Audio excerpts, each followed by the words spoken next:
Cathy Thomas. Celebrity chef Amar Santana is set to open his third restaurant in Orange County, the Hall Global Eatery at South Coast Plaza. Today he'll share the secrets to his silky corn pudding. Silky, beautiful corn pudding. Especially when the corn is in season like it is right now. This is one of the most versatile, simple, most delicious recipe that you could ever do. Is so delicious, so good, and I'm gonna show you how to make that. Oh, I'm getting hungry. All right, let's do it. So this is one of the little tricks we use in the kitchen. So the You corn, built a little corn corn so it doesn't go everywhere. So we got this beautiful juicer. It's very powerful. It was the one we use in the kitchen. So we're gonna turn this thing on. And this is how you juice corn. Look at that. You know, when I tell people juice corn, they say, what do you mean? You take the kernels and you squeeze everyone? No, it's like, no. You do that in a juicer. And you don't put the whole corn either. No, not much juice in the cob. Exactly. What we have here is the juice. Obviously, you got so much starch, so much sugar. I'm kind of surprised at the quantity. Oh yeah.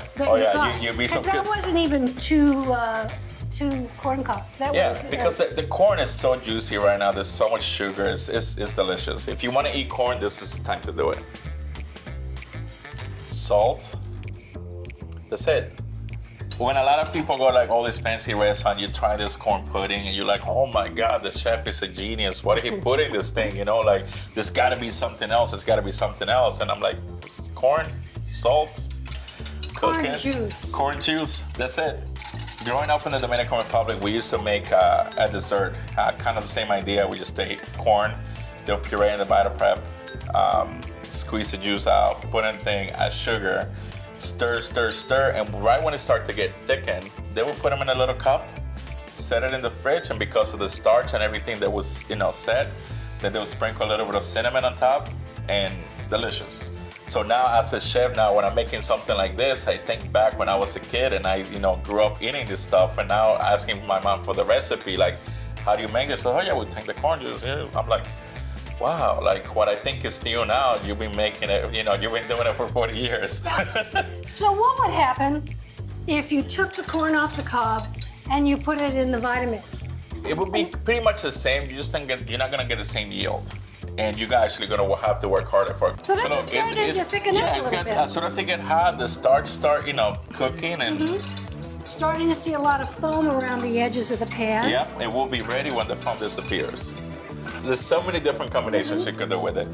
So what we're gonna do with this one is we're gonna sear a nice piece of chicken.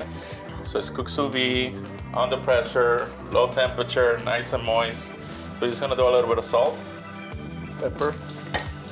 We're gonna let that skin go, get it nice and crispy. Skin side down always. This is how I got my first restaurant. So the humble bird. The humble bird. So it was the one day at Charlie Palmer. I had this guy walking into the kitchen with a glass of wine, say, "Who's the chef here?" And I'm like, oh, is he gonna kill me? Is he gonna yell at me? Did I undercook something? Who cooked that chicken? I was like, I did. I'm the chef here. It's like, that was delicious. How do you cook that? Write everything down for me.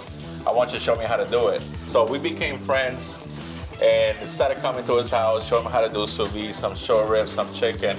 All of a sudden he said, hey, when you're ready to do your restaurant, let me know, I want to help you. And I was like, hi, I'm ready right now. I want to have my own restaurant. It's like, okay, done. So I left my previous job to open Broadway and Laguna Beach. It because the chicken. When I was on Top Chef, I got called out by Padma because I did chicken 7 times. Because chicken is good. Yes. You know what? Chicken is good. Exactly. Look at that. Oh. So that's it. Chicken is done. The puree is done. We're gonna do a big spoon right in the middle of the plate. So you want to show the nice crispy skin. So we made a nice chicken and truffle sauce. And then just to finish it up, we're gonna take this nice crispy corn. Simplicity at its best. Sometimes I'm amazed by my good fortune. Thank you, Amar. Thank you for having me. Really appreciate it. It was such a pleasure. Thank you. Here's a quick tip from Melissa's. Chard is such a versatile vegetable. One of my favorite ways to use it is to team it with pasta. A spaghetti dish with plenty of chard leaves is a favorite. Start by cutting 3 or 4 garlic cloves into thin slices. We're going to heat a couple of tablespoons of olive oil. Cook off this garlic 1 to 2 minutes, and I want it to have a tiny bit of color on it. I've got a little color on these, and I'm going to go ahead and take them using a slotted spoon here. I'm going to add about 1/3 cup of panko and get some nice brown color on these. They start out crisp and they get crisper. This is going to go on top of the pasta to give it some crunch. I always like to build texture contrast in dishes. In a nice big skillet, I want about 1, 2, 3 tablespoons of olive oil. I'm going to add anchovies. You may say, gee, I don't like anchovies. Well, you probably eat them all the time in dishes where you don't know they're there. And you're not going to know they're there in this dish. What it's going to add is the saltiness and umami. I'm going to break these up into little tiny pieces. 2 or 3 minutes on this. And some chilies. I'm using about half of a serrano here, and I've taken the seeds and the membranes out. And then we want to go ahead and add the chard. And there's a couple of ways you can get the chard off of the stem. You can just take your hand and pull it like this, or you can use a knife. You want these into pretty good sized pieces.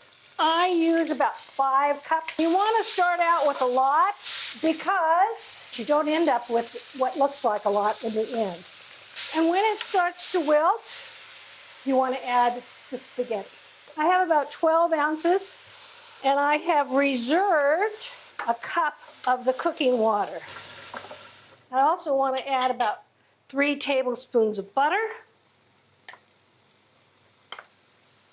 And that cooking water, about 3/4 of a cup off the heat. We want to add some vibrancy to the dish. So we're going to use the zest of a whole lemon, which is about 2 teaspoons, and a little bit of juice, and some mint. And give it a good stir. We're going to be careful not to add too much salt to this because we've got the salt that was in the water that cooked the pasta. We've got the salt in the anchovies, and we're going to have some salt on the final flourish of pecorino cheese. Okay, let's dish it up. Add that pecorino cheese right on top. Now, the crunchy bits. A spaghetti dish with plenty of chard leaves. The produce aisles are filled with so many delicious choices. Try something new, have an adventure.